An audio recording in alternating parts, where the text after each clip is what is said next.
பாகிஸ்தானுடைய பொருளாதார நிலை ரொம்ப கவலைக்கிடமாக இருக்குது. அவர்களுடைய உள்நாட்டு உற்பத்தி அவ்வளோ பெரிய நாடு, அதாவது கிட்டத்தட்ட 24 கோடி பேர் இருக்கக்கூடிய நாட்டினுடைய உள்நாட்டு உற்பத்தி நம்முடைய தமிழகத்தினுடைய உற்பத்திக்கு இணையாக மாறிடுச்சு. அவ்வளோ குறைஞ்சிருச்சு. ஆமாம், தமிழ்நாடோட நாம வந்து 8 கோடி பேர் 24 கோடி பேர் தயார் பண்ணுறதை பண்ணுறோம்.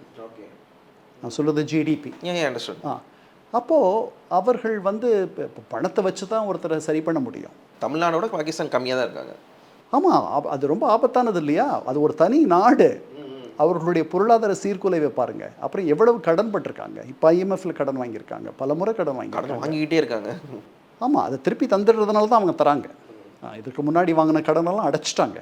இப்போ நான் உங்ககிட்ட கடன் வாங்குறேன் அப்படின்னா, நான் only if I have a record of repaying the loan, நீங்கள் தொடர்ந்து கொடுப்பீங்க எனக்கு. இல்லைனா என்னுடைய கிரெடிபிலிட்டி பிரச்சனை ஆகிடும், என்னுடைய சிபில் ஸ்கோரும் கீழே போயிடும். ஸோ பாகிஸ்தானுக்கு ஐஎம்எஃப் தரலாம்ன்ற எண்ணத்துக்கு வந்து தந்திருக்காங்க. ஸோ அவர்களுடைய நிலையில் அந்த இடத்துல அதிகமான அவர்கள் நிறைய மருத்துவ வசதிகள் கேட்குறாங்க, பள்ளி வசதிகள் கேட்குறாங்க. அங்கே பெரிய கட்டமைப்பு, சாலை, அதெல்லாம் இல்லை. அங்கே வந்து இப்போ நாம் நிறைய செலவு பண்ணுறோம், நம்ம காஷ்மீரில் நிறைய செலவு பண்ணுறோம், அதை நம்ம எடுத்து கொண்டு வரணுன்றதுக்காக. அங்கே அந்த மாதிரி இல்லை.